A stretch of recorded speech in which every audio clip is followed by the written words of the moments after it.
Jake Ferguson.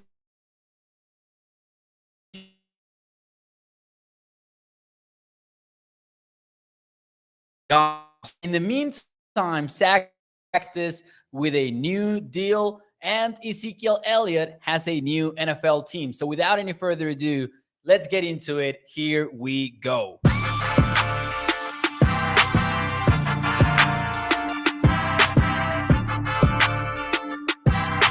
What is up, everyone, and welcome into ADC Sports Dallas Primetime. I am your host, Mauricio Rodriguez, streaming with you live every Sunday through Thursday night at 8 p.m. Central here on Dallas On Demand Sports Talk Network with a lot more content coming your way. Make sure that you check out adcsports.com/Dallas. And as always, remember to hit that like button for me, because that is the single biggest thing that you can do to help out the show. So I really appreciate it if you guys take a fraction of a second to hit that thumbs up. Welcome everyone into the show. It is a good night to talk Cowboys football because there were some big items to discuss regarding news with both current Cowboys and a former Cowboy.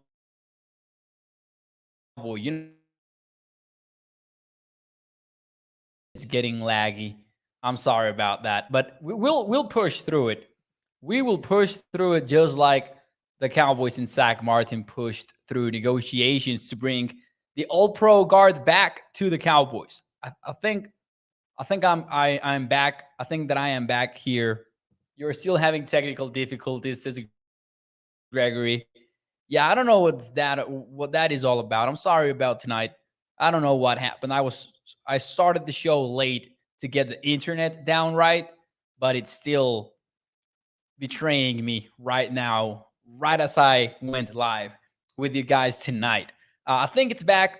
I think it is back, so I'm not going to change a thing for now. If it gets laggy again, I will just share my with my mobile data to get through the show. But anyway, sorry about that. Back on it. Zack Martin is back with Dallas Cowboys. They reworked a deal that pretty much fixed the situation with the All-Pro guard. And we'll talk about that. We'll talk about Jake Ferguson, what said about agent John Stephens here in a few moments. And then we'll move on to Ezekiel Elliott. And that will be tonight's show. Man, it's like right. And bear with me though.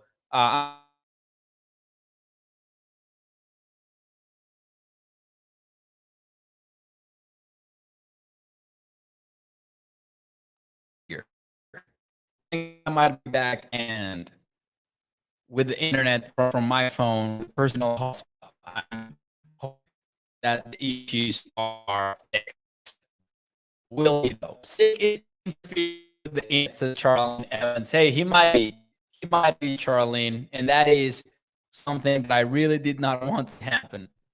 Man, what is going on? And there are some storms out here going on. I don't know if that has to do with it right now.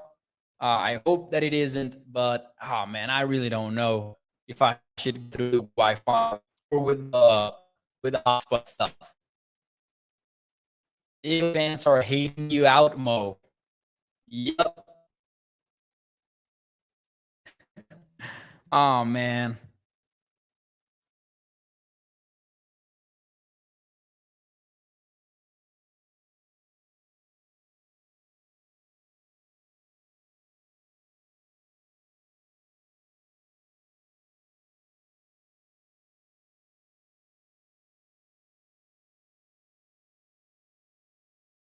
We are 2 days removed from the preseason, and I don't want to say that I'm in preseason mode because I feel like we've been in midseason form for a while now.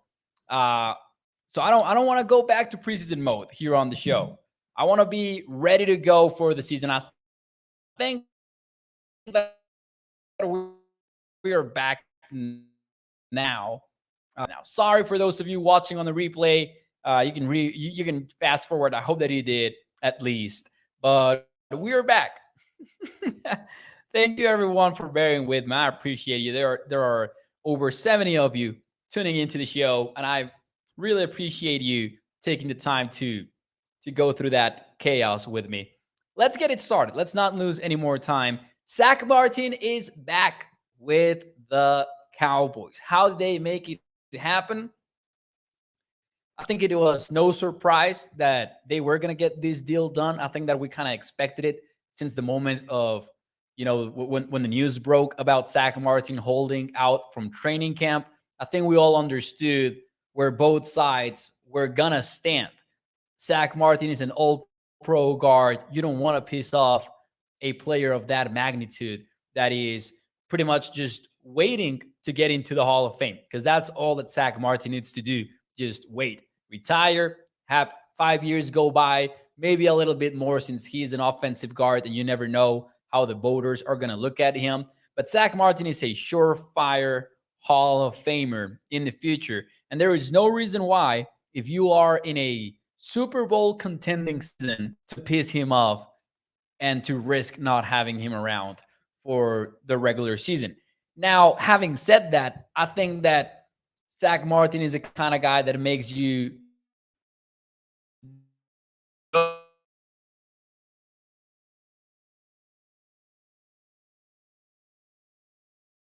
he was trying to ahead of Trayvon Diggs, ahead of Dak Prescott, ahead of CeeDee Lamb. And honestly, I mean, the Trayvon Diggs deal got done, obviously, but still, Zack Martin was trying to jump in line because it's so crazy to look at his contract. And I was looking at his contract earlier today when the news broke about the reworked deal.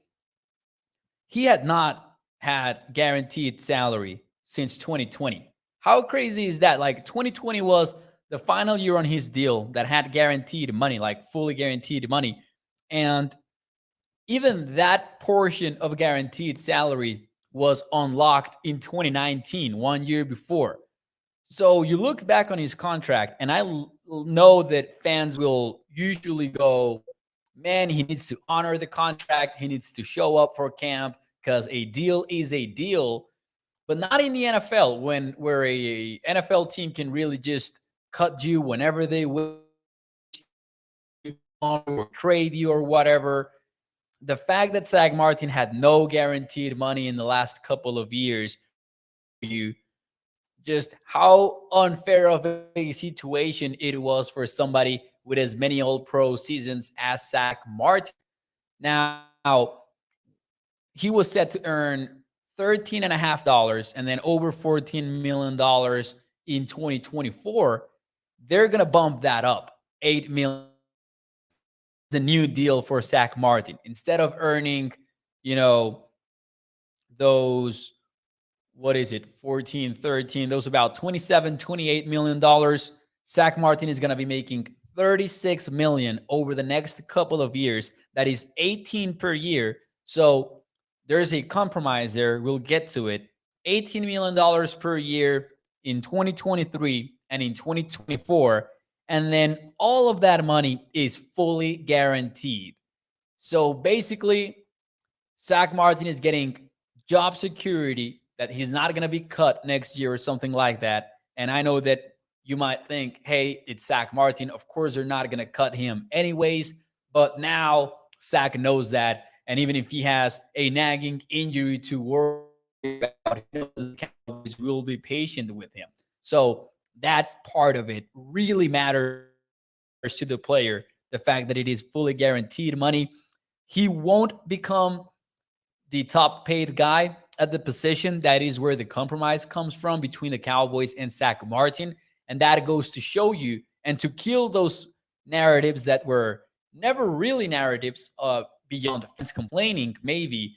But that goes to show you how committed Zack Martin is to this whole thing. He could have easily put a foot down and say, nope, give me those $2 extra million per year and make me the highest paid player at my position. He could have easily done that and, get his feet in the ground and hold on until the regular season, and he would probably gotten that. That's how I look at things, at least. He didn't, though. Settled for number 3, so he will be making less money than Quentin Nelson, at least on a per year basis. And Lindstrom from the Atlanta Falcons, that's where you are at right now with the Cowboys and Zack Martin. And I will say one more thing, though. This way, the Cowboys now know that when they go up against the New York Giants and Dexter Lawrence and Leonard Williams, that they're going to have Zack Martin. And when your quarterback is Dak Prescott and you know how much Dak means to your franchise, that's exactly what you want to have. Zack Martin up front, protecting him and opening up gaps for Tony Pollard and much more. That being said, is Zack Martin going to miss a step with the missed time? I will say no, because he did train a lot with Duke Manyweather, and we know the work of Big Duke speaks for itself. So I'm expecting Zack Martin to be fully ready to go for the regular season. He won't play in the preseason, obviously. The Cowboys are not going to do that. McCarthy talked about it today. He mentioned his philosophy was due to experience, and he liked it better to, have the young players play in the preseason other than anything else. However, well, that's the story with Zack Martin and the Cowboys. He is back, and he is back at full health too. So no worries there. All right. I think that the Wi-Fi has become a little bit more stable. Sorry about that whole thing. I got a little bit nervous just kind of looking back at the screen, seeing if I was still with you guys. Sorry about all that. Qatar says, is Mo a Saints fan? No, sir. Not a Steelers fan either, like they're saying in the chat. My girlfriend is a fan of the Steelers, though. So people give me some bullying in here in the chat sometimes. So yeah, Zack Martin is back. Katharina says Zack Martin deserves every dollar that he gets. He is well worth every bit of it. Travis says Zack will be back with fire, and our trenches will be the strength of our team. Who else here with the Zack Martin thoughts? Thank you to Gilbert for the Facebook report. I appreciate you, sir. Good news that I think that we are fully back in terms of Wi-Fi. Tommy915 says the Wi-Fi monster got you, Mo. It did. It did for the beginning of the show. I'm glad that we are back, though. Brad says great news with Martin. Yes, sir. That is one fewer concern, man. That is one fewer concern, and you gotta love it. Anyways, moving on a little bit here on the show, I wanted to talk about Jake Ferguson and his warning to players out there about one particular rookie. But before we actually get into the rookie comment, let's talk about Jake Ferguson really quickly, because I was watching the preseason game. I have not watched the old 22 tape yet, so I watched the TV broadcast back. And that game from Jake Ferguson was once again pretty impressive. Let me know in the chat, do you think, yes or no, that the Cowboys will regret drafting Luke Schoonmaker? That is the first question of the show. Let me know what you guys think in the chat. Here's why I posed this question to you. I don't think there's any doubt at all, as of today, that Jake Ferguson is tight end 1. There is no questioning that entering the regular season. There was back in May, when the Cowboys had just drafted Luke Schoonmaker out of Michigan. But, he missed time with an injury. He missed phase 3 of the offseason, so didn't work out in minicamp, didn't get much work done in OTAs, missed the first couple of weeks of training camp before the Cowboys got into preseason mode, had one practice before the preseason game. And, he was out there. He had some moments on the Deuce Vaughn 26-yard carry. Luke Schoonmaker had a key block. He had one catch. So I don't want to say that he's doing nothing or anything like that. But just in the meantime, Ferguson is really leaving no doubt. He has been having a very strong training camp, and he showed up in that preseason game big time. 3 catches for 38 yards. One catch, the first one was, quick gain, nothing to it. First down, gain 3 yards. Nothing to talk about, maybe. Second catch, though, Jake Ferguson is out there, flexed out, so unattached to the line of scrimmage, runs a slant inside, boom, stabs the football, fights through contact, and does enough to move the change on 3rd and 7. That is the second catch of the day for Jake Ferguson. The third one is the special one, and he's lined up 3-by-1 formation. He's the closest to the line of scrimmage on the 3-player side, runs a seam route, outruns the linebacker by a long shot. Now, even though the Jaguars did play with the starters, and I'm just being totally fair here, the linebacker that was in coverage against Jake Ferguson in that big play was Shaquille Quarterman. He is a special teamer for the Jaguars. So depth, linebacker depth, not a starter. Just mentioning that, putting it on the table right now. Jake Ferguson, however, goes up in the air, twists in the air to make the back shoulder grab with his arms fully extended, stabbing the football and coming down with the ball. That, to me, is the exact kind of play that the Cowboys want if a tight end won. Not only that, but I look at it and I ask myself, can Ferguson be a different type of tight end than what the Cowboys have had in the past? And, people like comparing him to Travis Kelce because he's had some Travis Kelce-esque moments during his rookie season, and maybe that particular catch on Saturday night was also Kelce-esque. I'm not sure about all of that, but I do wonder, can he be more of a receiving threat at the highest level of his play? Like, where does his upside take you than what the Cowboys had with Dalton Schultz or other possession receivers at the tight end? Because I feel like Ferguson is bringing some yards after the catch that we are not used to at the tight end position, honestly. That's how I look at Jake Ferguson. That's why I think he's been so special. People like to knock on his blocking abilities, but he shows willingness, and we know that coaches and scouts, sometimes that's all that they're looking for. Like, is he willing to block, or does he shy away from it? Jake Ferguson is not shying away from blocking. There was one Malik Davis to the right, carry to the right side that we saw Ferguson just on Saturday night go at it right away. So I really like what Ferguson has shown. And as far as the question, will the Cowboys regret to draft Luke Schoonmaker? Let's see what you guys have to say in the chat. No regret, says Lance Vell. Qatar goes with no. Mark Aaron says no, they won't regret it. Way too early to know for Mark Aaron. P. Fika says, if Luke doesn't have nagging injuries, I have a feeling that he will pay off very well. So people are not regretting or don't think the Cowboys will regret drafting Luke Schoonmaker. Diesel says 30 of 33, no drops from last season and preseason this year. I had a feeling that it would be Jake Ferguson, says Bruce.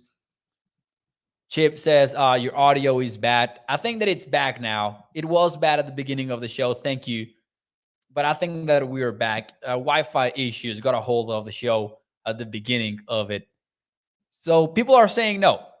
Pretty much people are going with no. They won't regret it. And I'm not going to lie. I agree with you. I don't think that they will regret it.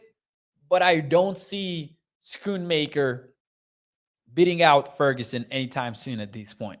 And I was big on the fact that he could do it, depending on how the offseason went and how training camp went. But we've seen zero signs of Ferguson slowing down. And simultaneously, we have seen zero signs of Schoonmaker putting up a fight for the role. Now, that's mostly because of the injury. So, can he change it up, or can he shake things up before the start of the regular season? I think there's no time to do that. I think if it does happen, it has to be over the long term. And he might be able to do it. Like on paper, we know one thing. On paper, Schoonmaker is the superior athlete. If you look at the testing, if you look at the relative athletic score, if you look at all of that, Schoonmaker is supposed to be the superior athlete. But so far, the superior tight end has been Jake Ferguson by a wide margin. We'll see if that changes in the future. But that's Jake Ferguson being tight end number one. Let me read one or two comments here really quickly before we get into Jake's warning, the warning that he made to teammates regarding one rising rookie. Here we go. Qatar says, what about my question, Mo?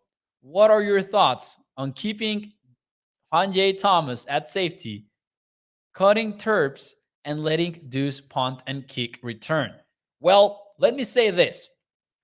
I'm not sure about Hanjay Thomas. Not in the sense that I don't think that he has a shot at the roster. He has shown that he can.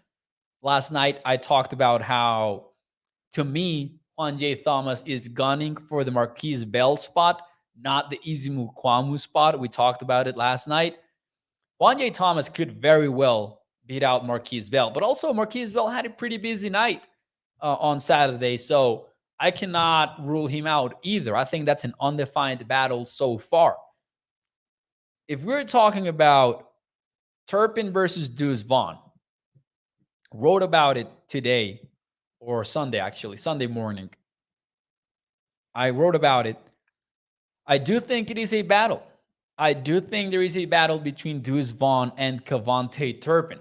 Not exactly for a roster spot, but for the punt and kick return job. Cavante Turpin was my biggest loser out of Saturday night, even though he had one catch. By the way, correction, I listened back to the show last night, and I said that he had a touchdown catch.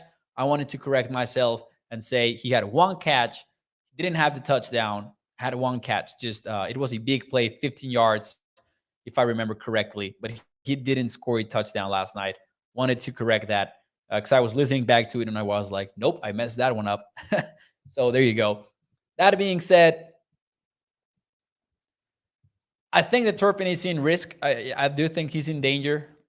I don't think that he can go out there and fumble on special teams while doing little to move the needle on what we think about him as a receiver.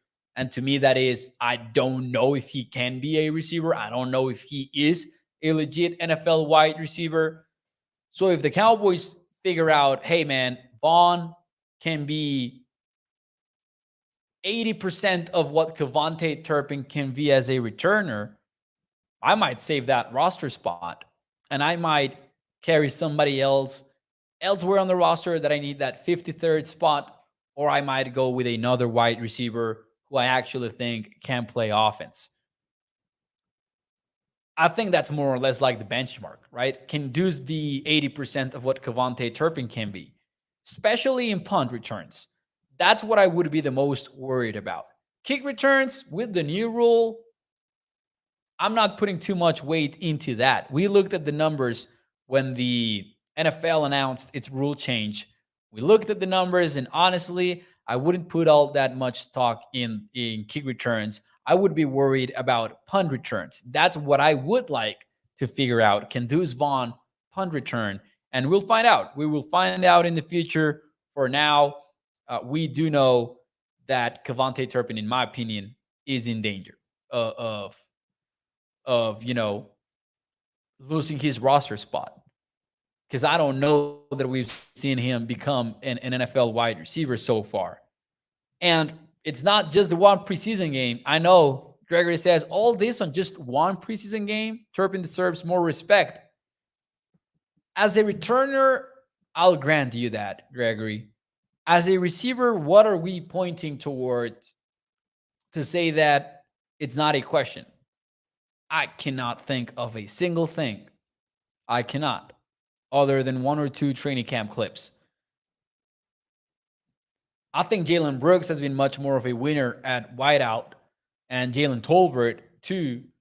I don't know. The one thing that we know about Turpin is that he's getting a lot of looks.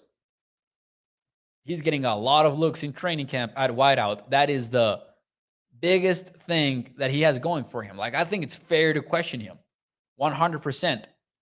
I know that it's just one preseason game. I know it is. But I think that they need to see it. I think that they need to see it like the Cowboys do. And maybe that's why they're giving him the looks. We'll find out, though. I do agree with Jeremy that it does seem like the Cowboys believe in him, in Kevontae Turpin. So maybe they do give him the shot. Like if I put together a 53-man roster, I'm guessing that Turpin would be in it. As that's how I feel today. I would need to put it together. I was trying to this morning, but then some stuff came up at work and I was not able to finish it out on ADC Sports. Well, actually, what came up was Zack Martin getting his new deal. So maybe tomorrow we can look at that 53-man roster. But anyways, Jake Ferguson and his warning to Cowboys teammates at tight end. And it was more of an inadvertent warning than it was intentional. He was asked about the man, the myth, the UDFA. We are all talking about John Stephens Jr. And this is Ferguson's quote on it. He said, John Stephens, who, by the way, led the Cowboys with 56 receiving yards on Saturday night, 5 catches in 7 targets. Jake Ferguson said, John Stephens is a baller. He is making plays in practice, making plays in camp, and he made plays tonight. He's not even touching the surface right now. He is a great player, and I am excited to see what he kind of molds into and what he does for this team. And then later he added, he's one of those players that can help us down the road. Big praise, if you ask me, for number 49, the Cowboys wide receiver turned tight end that has everyone buzzing out in training camp, that showed us a little bit of why on Saturday night against the Jacksonville Jaguars. Maybe didn't do it early in the game, which is going to be a knock on him. But Stephens looking like a weapon that the Cowboys might want to carry on the 53-man roster. Now, UDFAs have a history of not making 53-man rosters. Like, if you are a UDFA, if you were not drafted, consider yourself a long shot to make the team. And yet, if there is one team that will give them chances, it is the Dallas Cowboys. 4th most UDFAs since 2014, 16 since that year, and 3 of them happened last year. Dennis Houston, Peyton Hendershot, and Marquise Bell. So even though they are UDFAs, keep in mind this is a front office that will consider them and a coaching staff that will consider them too. It seems like Stephens, though, is gunning for Peyton Hendershot's job. And I say that for several reasons. First, I think that it was on Thursday or Wednesday night when we dove into the battles that the Cowboys had going on at tight end. And we broke it down into 2. The way I looked at it last week was you've got Sean McKeon, who is more of a blocker, right? Maybe fighting Hunter Lipke a little bit, even though they're not in the same position, but they are both filling that H-back type role where you've got a hybrid player that both blocks and catches footballs. Hendershot was fighting John Stephens because they're both more of pass catchers. They're both being flexed out of the line of scrimmage. We saw that John Stephens, and this is per Patrick Walker, no C. We know that John Stephens was getting some looks on the outside. So it gets pretty interesting because now you're looking at it and you're going, man, Stephens has made it clear that he can play. and the coaching staff might like him a lot from what we've heard. Is Stephens in a situation where he needs to beat Hendershot to make the roster, or could he be the fourth tight end on the team? And that would give you Ferguson, Schoonmaker, Hendershot, and Stephens. And I'm not dismissing the fact that, hey, they could carry three or they could carry four and only have one of the two, Hendershot or Stephens. But could they get into a situation? Could they make these work where they keep the four of them and then you keep Hunter Lipke at running back and you feel comfortable moving on from Sean McKeon?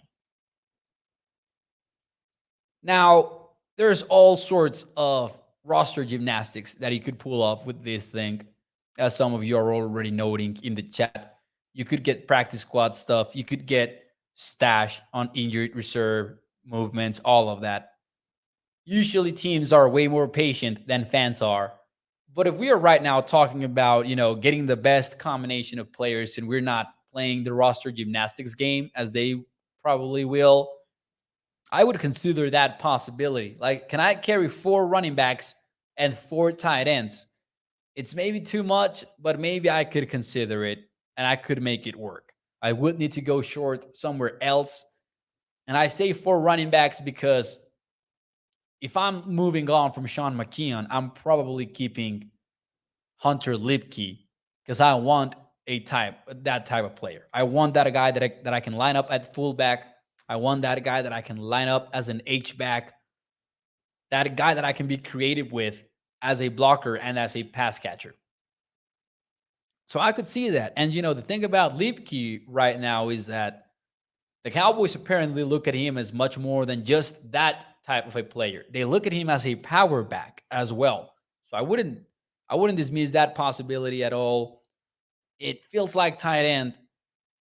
It's funny because we arrived at training camp and we arrived at the preseason expecting tight end to have the most fun battle of camp.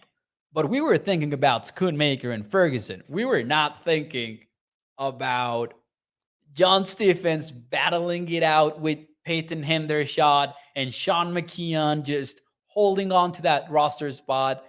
And yet it's what it's become, and it's so fun, and I love it. But it's funny that we knew that this was going to be a very entertaining position. We just didn't know how, or we missed on how. But that's where we are at right now.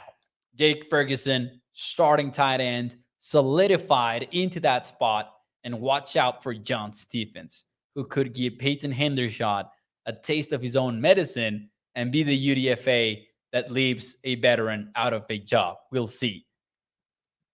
Jeremy says, let's see what you guys have to say, though, here in the chat. Jeremy says, facts. Lipke makes it over McKeon. You can stash McKeon on the practice squad like we did last year. Qatar says we were loaded with players that can play and start for other teams. Guru says Hunter is not a blocker. That presents problems and could give Hunter touches to Deuce, Rico, or Stephens in the pass game. I will say I like Hunter's potential as a blocker. I do like it. I think that we saw glimpses of it at North Dakota State. Maybe he won't be an old school type fullback that really does it at an elite level. But I do think that Lipke can do a serviceable job in that.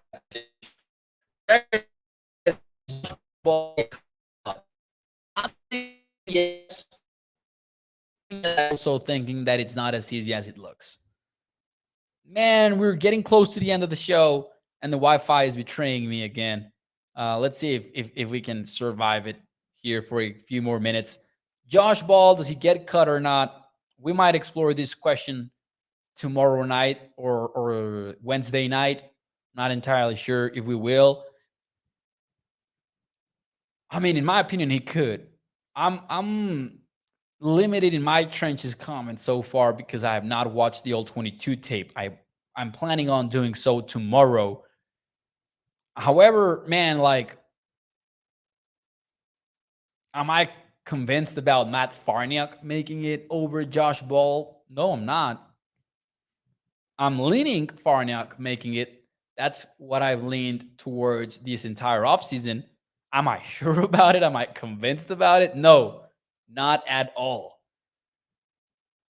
And Ball is now a guard. Like, that's where they are playing him. So I'm not like thinking that he is battling Sim Richards and Matt Waletzko.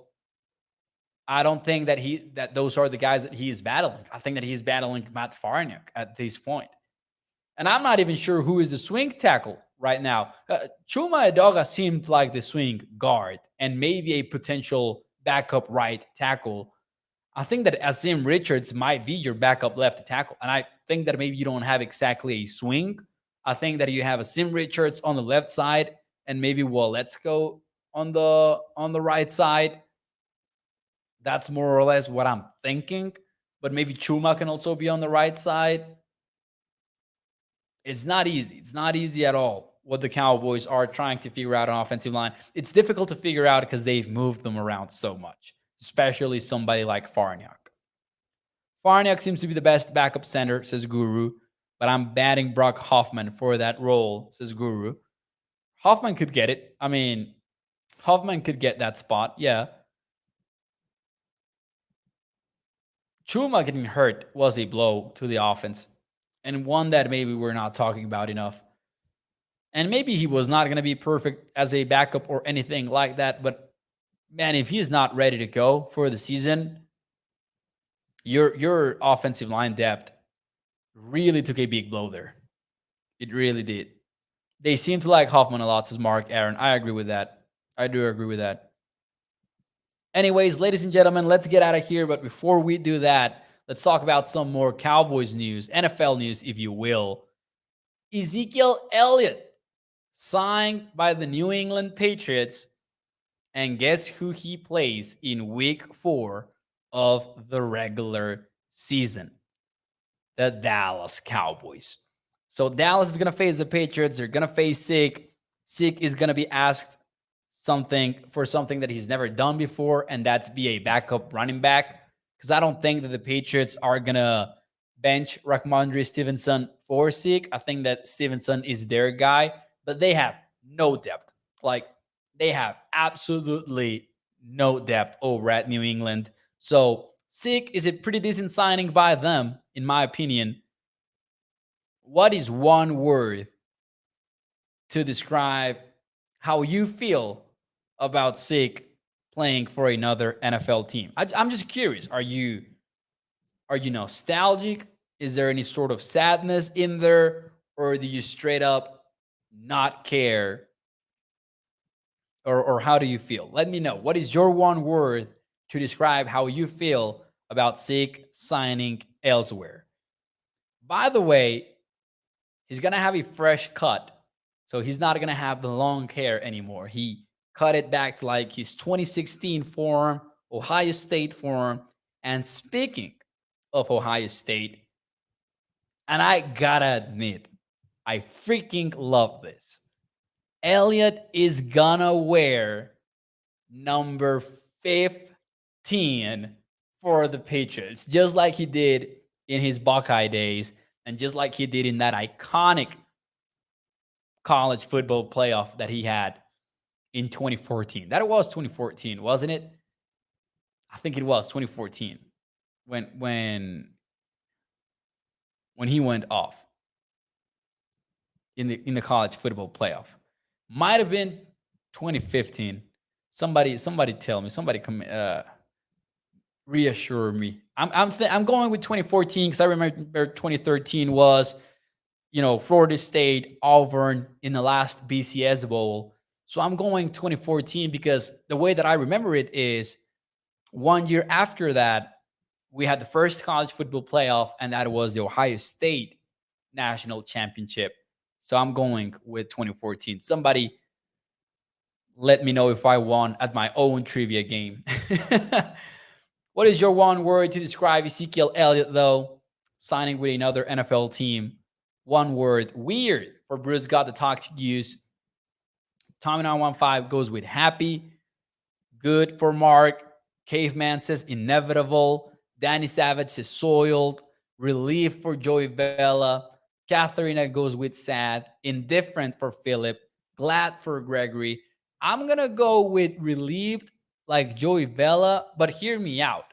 I'm not saying relieved because of him not getting back with the Cowboys, which I thought for a long time was not as big of a possibility as Jerry Jones would like us to think, or would have liked us to think. But relief in the sense that I was getting a little bit worried for our guy. Listen, say what you want about Ezekiel Elliott, but he gave us some good moments. There's some love there, I think. And it would have sucked to see him on rostered in week 1 of the season. I don't know if my heart would have been able to take that. So I wanted him to land somewhere. Glad that he did. Hopefully he does well for the Patriots. Caveman, thank you, sir. Thank you for the confirmation. That was the 2014 season. Glad to hear it. Glad to hear it. Let's see here. Relief that he's still playing, says Joey Vela. Sick the long snapper. Man, I will always hate, though, that was his last snap as a Cowboy. Him playing center. The game will be in Arlington regarding week 4. Cowboys versus Patriots. That is going to be cool to see him be welcomed back by the Cowboys fan base. Hopefully they do something special. Not sure that they will, because they only do that like for I don't know, like Tony Romo, DeMarcus Ware, I guess. I don't know if DeMarcus Ware even played at a. Yeah, he must have. He must have.